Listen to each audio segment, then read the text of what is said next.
Hello and welcome everyone to this mini episode of the Voices of eLearning. I'm your host, J.W. Marshall, and we're so glad that you found this episode.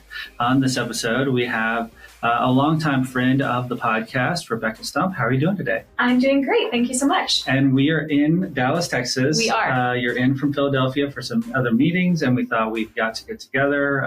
We have a mutual friendship and respect on LinkedIn, sharing thoughts and commenting on each other's post, and we thought, wow, we actually get to connect in real life. And while we're here, we should record a mini episode to give some holiday cheer to all of the teachers out there listening, as well as others in education, and would love for you to share a little bit of your story, and then have a few questions for others that maybe are in a similar position that you were in before making the transition out of teaching and into the corporate world. Yes. Some pros and cons, some things to think about. But let's just start with our favorite question that we always start every episode with. Who are you and what do you love about what you do? Sure. So my name is Rebecca Stump, and I was an English teacher for 10 years. I went to college for education, got my master's in education, and I absolutely loved it for most of my journey. And then, like many others, found that it was no longer serving me in the way that I had hoped that it would. So I began my transition actually right before the pandemic occurred, and I started to try to get a new job, and then the world ended. So that was put on hold, and then I spent all of my time focusing on making it through teaching in the pandemic. Once things began to normalize, I then decided to start my job search again. And I have now been in my job for 4 months and am really enjoying the flexibility. I'm enjoying the different types of responsibilities that I've been getting. And I've been enjoying the collaboration with other adults, which sometimes you don't always get in education. So yeah, I've been having a really good experience. And you're a lifelong learner, as most educators are. Yes. And how have you found the transition to really having to learn new things? Because I know sometimes in teaching, either you kind of get in a teaching rut of teaching the same thing over and over, or especially pre-pandemic, administrations might not necessarily encourage you to learn new things and to change things. It's a little more keeping with the status quo. In the corporate world, you can find that as well, but you can also find a lot of opportunities to learn new things early and often, and especially starting a new position. How has it been making that part of the transition into having to kind of start learning again? Yeah. And what kind of trajectory of lifelong learning do you feel like you're on now? Absolutely. So you spoke very much to who I was as a teacher. Those were two of my biggest pain points and kind of what caused me to leave. And I think it was extremely humbling to go into corporate America because I felt like I had really mastered teaching. And then I went into a job where I had the skills necessary to excel, but I didn't know the processes and I didn't understand, just the basics of how corporate America ran. And so from day one, it was a huge learning experience, and just understanding how a larger company, how it runs, what the expectations are, the rules, and how to go about that. So that was a huge learning experience. And then not only that, I actually had to learn how to do my job that I was hired for. And everything was new, from programs to even just, I was using a different email server. And, so it was just constant learning there. And now I'm at, a baseline. Yeah. And I have a lot of room for growth, and they encourage us to continue to learn and explore. And whether it be through classes online or classes offered through my company, just to be able to kind of strengthen my skill set in order to make that next jump. I love it. And let's work our way backwards from speaking to the audience that maybe teachers that have a new position lined up for January and are going to be transitioning. What advice do you wish you would have had 4 months ago as you were about to make that transition? Just what to be aware of and how to kind of hit it head on, instead of maybe you can lessen the learning curve a little bit for some listeners. So what I would say is definitely be confident that you have something to offer. That's first. So I know that imposter syndrome was almost debilitating in the beginning for me. And I want educators to know that they are trained professionals and they have a lot to bring. So you were hired for a reason. That's number one. And just realize and recognize what you're offering. But then the second part is don't be afraid to ask for help, because the people in whatever organization you're in have been in it for months or years, and the things that they find easy and quick may be new to you and may be overwhelming. And it's, they're hopefully very nice people. Mm-hmm. And so my number one piece of advice would be ask for help, and early and often, because you don't want to be sitting there at your computer wasting valuable hours trying to figure it out on your own when it could be just a quick little question. And that shows them that you're motivated and dedicated to learn, as opposed to being someone who doesn't know what's going on. And you're engaged in the process. Absolutely. And if you've picked the right company, people will be jumping at the chance to help you, and that's going to help solidify your confidence in making the right decision and your path moving forward. Correct. Okay, so now let's take a step back from starting to actually finding the position, which I know a lot of our listeners may be considering or in a search. We're coming up on the holidays, which educators will get a little bit of a breather to rest, recharge the batteries, spend time with family, but also potentially what are the steps they could take now towards finding something maybe for the spring, but probably for the summer after the school year is going to end. Yes. So what I would say is be realistic with your expectation on a time frame. So there are a lot of people looking for work right now, and it is unrealistic to think that your next job opportunity is going to come right away. It's also unrealistic to think that a lot of companies intrinsically understand the value an educator could bring to their company. So I want to set those realistic expectations, but then to give you some type of motivation, I think you do have a ton to offer. And as long as you're there and able to market yourself the right way, you will end up getting the job that you're hoping for. And suggestions would be to get on LinkedIn, which I know is weird for everyone that grew up in corporate America, but for educators, you don't need a LinkedIn. I never learned about it in college. I never needed it in my school district. But it is an unbelievable networking tool that can really broaden your horizons and be able to get you in touch with people that you would have never been able to get in touch with. So I would say first, get on LinkedIn, start connecting with as many people as you can in a variety of jobs. So at least for me, I had no idea what I wanted to be. Mm-hmm. I wanted to be a teacher my whole life. I got on LinkedIn and I didn't even know what to put in the job search. I just didn't know what was out there. So I began connecting with anyone and everyone that had a job that I potentially could be interested in. And why I recommend doing that is because every connection knows people who know people. And the minute that you can get into a person's network, and provide that value, they begin to think of you, and then they can talk to their friends and say, hey, do you have a position for? And well, I don't, but this person does, so the ripple effect is huge. On LinkedIn, I would recommend starting off in the comment section. So a lot of thought leaders are going to be posting. Don't feel the pressure to post. Don't feel the pressure to post. Posting is intimidating. You get stuck in that rut of, I didn't get enough likes. I didn't get enough comments. And what am I going to say? What am I going to say? What do I have to offer this community? And especially in the beginning, the LinkedIn algorithm is not going to work in your favor. Yeah. So what I would say is find people who you've connected with and begin showing up in their comments by either validating what they're saying, asking really good questions, adding value to what they're saying by, bringing something new to the perspective. And that gets your name out, and then people see your name in the comments, and then they can comment on your comment. And it just allows you to reach a lot more people than even just your singular post would. Yeah. And not necessarily just saying, hey, nice post, or thank you.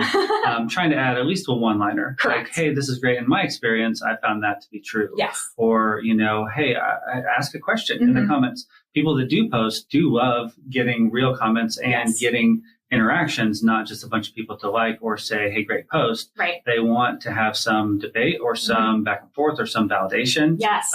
Beyond just great post, Correct. That you're connecting with it. And I've read recently that if you comment and have interactions, I think 7 times with someone, they feel like they know you. And that's probably how we connected. I was going to say, that's we're by definitely how we commenting on each other's, and it's like, then you move to like a direct message, and then it's like, hey, we should talk sometime over the phone or Zoom. And next thing you know, you've built a real connection and you've really tried to help someone and they've tried to help you. And here we are today, a year or so later, sitting and doing a podcast.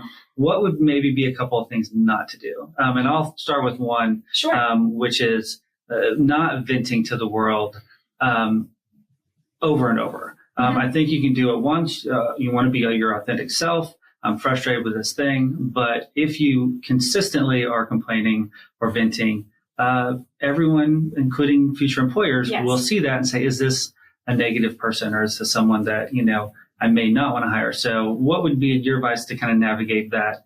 How to be real, but maybe not too real. You don't want to be fake and, try to overplay your hand of how great you are. Right. But you also don't want to, come off as someone that is, not someone that would be fun to work with. Yes. Yeah. So it's tricky because I see a lot of educators getting on LinkedIn, and then the first mistake they're making is they're only connecting with other educators. And although that provides a support system, and it does, you should connect with other educators, it funnels it into a LinkedIn that is only educators looking to get out of education. And if I'm currently looking to get out of education, I can't help you in your search because I am not hired, right? I don't know the way. I'm trying to learn it and you're trying to learn it. And again, that offers a support system, but not guidance. And potential competition. Absolutely. For the same job. Right. So the first thing I would say is make sure that you're connecting with people that are aside from educators. So anyone that potentially has that job that you want or works at a company you might want to work for, those are the types of connections or thought leaders that you want to begin to create along with other educators. And like you said, not trying to echo it, but being a constant place to air your dirty laundry or to vent about how upset you are with not even, sometimes it's the education system, but most of the time they've even moved on from that. And it's the recruitment process, or it's the fact that they're not getting hired and that they've had hundreds of applications out and yet no one wants to hire them. What I would say is you need to be aware that companies and recruiters are looking at that post and they're reading that hundreds of companies didn't want you. So how does that motivate them to want you instead? And so, I did apply to hundreds of companies before kind of understanding that there was a better way to go about it, but I would have never posted that because that can be my little secret. I don't want companies to see me as someone that isn't valuable.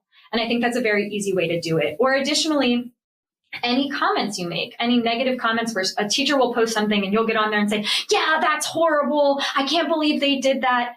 That comment shows up in your activity feed. So a recruiter clicks on you, they click on your activity, and they see these negative comments coming through. It doesn't make you valuable. Whereas instead, if they go through and it's all you saying, wow, I found that really insightful, I loved that, or oh my gosh, I agree, but here's a solution, or being a person that is overcoming challenges, that's so much more valuable and attractive.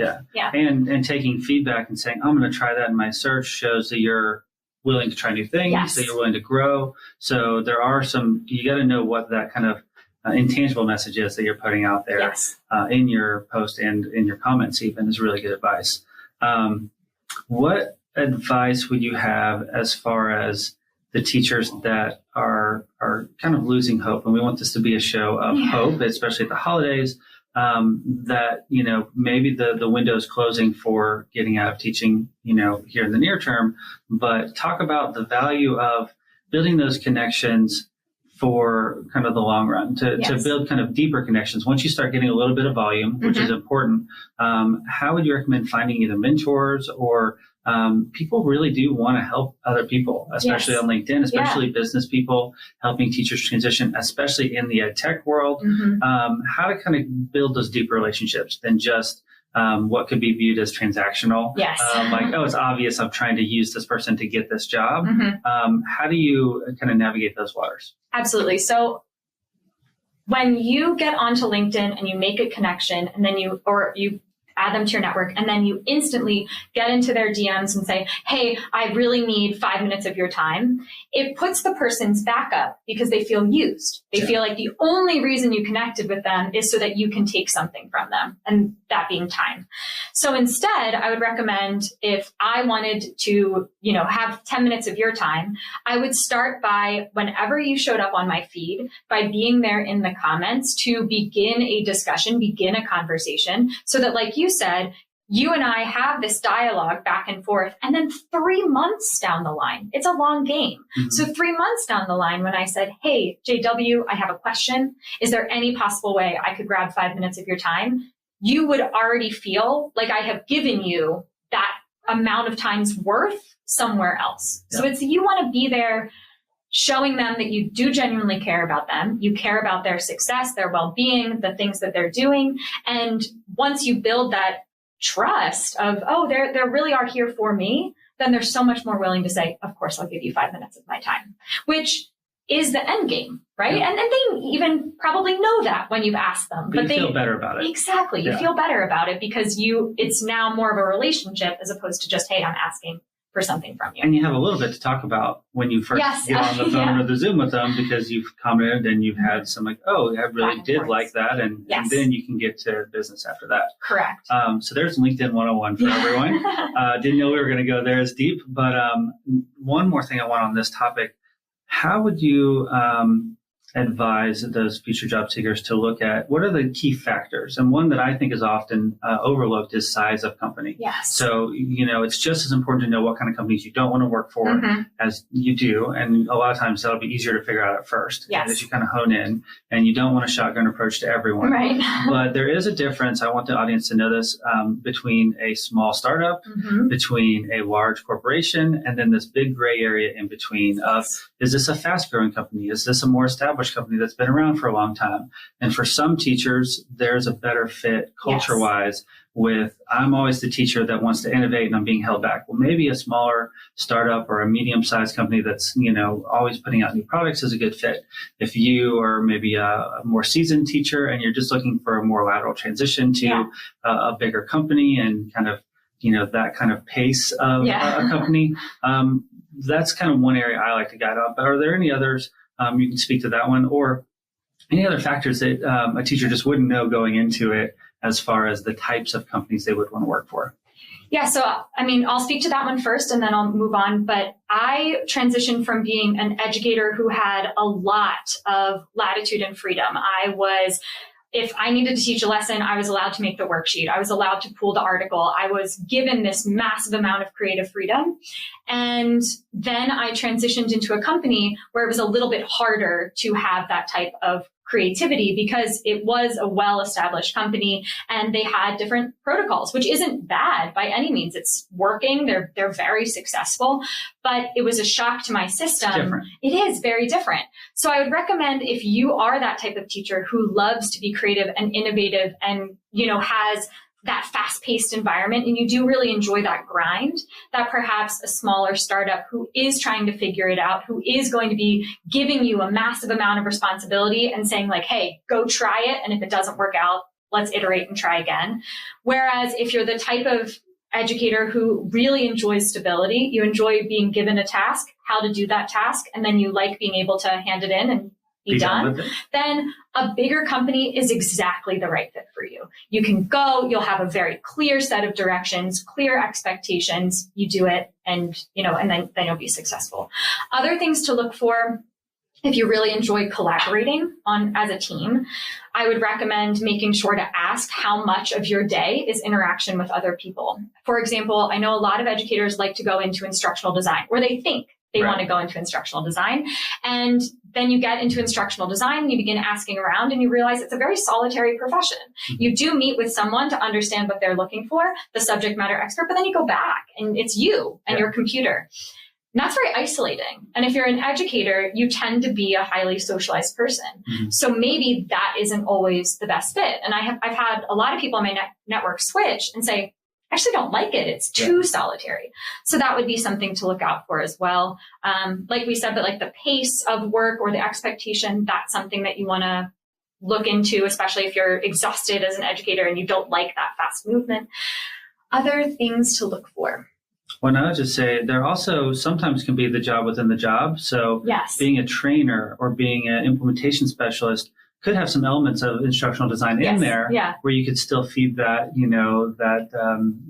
passion that you have without being a full-time instructional designer that's kind of in the back room designing in a silo. So also really read those job descriptions because sometimes the marketing manager position could have 1,000 different companies could post marketing manager and it is 1,000 different job descriptions. So really look at the details of what kind of work they're looking for, because there could be some of those things kind of jammed in there that you want to do like instructional design without having to be a full-time designer. If Correct. That makes sense. Yeah. And I mean, I would also recommend reaching out to someone at that company who, if you could, has that job. I remember doing that often where I said, hey, I'm planning on applying for this. Could you let me know what you love about your job, what your day-to-day looks like? Like, can you give me some insight? And most of those people were very willing to do it because they're not a hiring manager. They're not a recruiter. They don't get these questions bombarded at them all the time. Yep. So it was a unique opportunity for them to share. And a lot of them are really open to it. So I think that's also a good suggestion is if you say, hey, I think I might want to work at this company, talk to people from that company and see if the culture fit is going to be right for you or what those expectations are going to be, just so that you can go in knowing as much as you possibly can. And get a feeling of, are they passionate about what they do? Right. And, is this a good fit? Because not only is the work important, but the people you're going to work with is important. And it is going to vary a lot more in the corporate world than in the school systems, where everyone is kind of in it for the same reasons, kind of no matter what school or district you go to. There's some variance, but in corporate, there is a lot of variance based on size of company, based on the industry that they're in. There's just a lot of variables. And so you can't talk to too many people at a company or in an industry to really get that feeling of, wow, I feel like I would be at home here versus I'm just taking a job. Yeah. We're almost out of time. Okay. So we want to do one more question. Okay. And then we've reverse engineered all the way back to those teachers that are still in the classroom. Yeah. And maybe they're not 100% in a job search mode. But what can they do now that we're coming out of this pandemic to make the teaching profession what they wanted it to be before, that they can be proud to stay where they are? And I often advise that you've never had more leverage as a teacher ever to innovate and do the things you think are best for your kids now, because let's be honest, they're not going to fire you. Yeah. And if they do, the district next door is got a teacher shortage too, and they're going to hire you and probably pay you more money. So my advice would be take risks. Yeah. And for the betterment of all teachers, take it upon yourself to make the teaching profession what you think it should be within reasons. Don't be a rebel just because, don't cause problems, don't mail it in and quiet quit, but do what you feel like you need to do. And I think more administrations are opening up to, wow, we really got to work with our teachers to really support them, give them what they need, listen to their ideas so that they don't leave us. Yeah. But I wouldn't say take advantage of that, but leverage that. Yes. Any other advice you would have for those that are still in there and are maybe a little down for the holidays, that they have an opportunity where they're at? And final thought, inflation is coming, a potential recession is coming. It may not be the best thing to leave right now. Right. But if you're going to stay where you are, how do you make it better? I think you have a perspective shift. So I left, and there's not a day that goes by that I don't miss the connection I had with students. So I think my suggestion would be, instead of thinking about all of the things that are frustrating you about education right now, go into your day knowing that those children in front of you, you're making an impact. Maybe you're not getting to teach exactly what you want or the way you want, but you being there and giving them that energy, which is so exhausting, they need it, especially after the pandemic. Like, you are serving a purpose in that child's life that no one else can serve. And I think being just aware of the massive impact you have and how special that is, that connection that you get to have with those children, because they're not going to forget it. They are in a fragile moment in their lives, and you get to be the stability that they see every single day and that they can count on. And I think I knew that as a teacher, but I didn't appreciate it the way that I can now, looking back as an observer. Like, you're so special. And I think it's, even if no one else appreciates it, your kids appreciate it. And I think, just keep that in mind. And that's a really important message. Think about the things that if you did land that job tomorrow or next year, what would you miss and disappear, and really appreciate those while you do have them, because you can transition, at any point. You don't know when that will come. So I like the idea of really appreciating, being thankful for what you do have and the impact you are making while you're making it, knowing that this may not go on for another semester, another year. Right. So really kind of cherish that instead of dread it. Yeah, cherish it and make sure that it's only your job and not your life. I know I took a ton of stuff home and I did it on the weekends, and I think kind of setting up realistic boundaries that say, I'm getting paid to be here from 7 to 3. I'm not getting paid to be here from 7 to 6 or to go home. 3 to 7. Right. Exactly. It will also just help, like, appreciate the time that you're in there, and then make sure that you really focus on your life outside of teaching as well. Take care of yourself. Yeah, absolutely. And continue to take care of yourself if and when you make a transition. Yes, very important.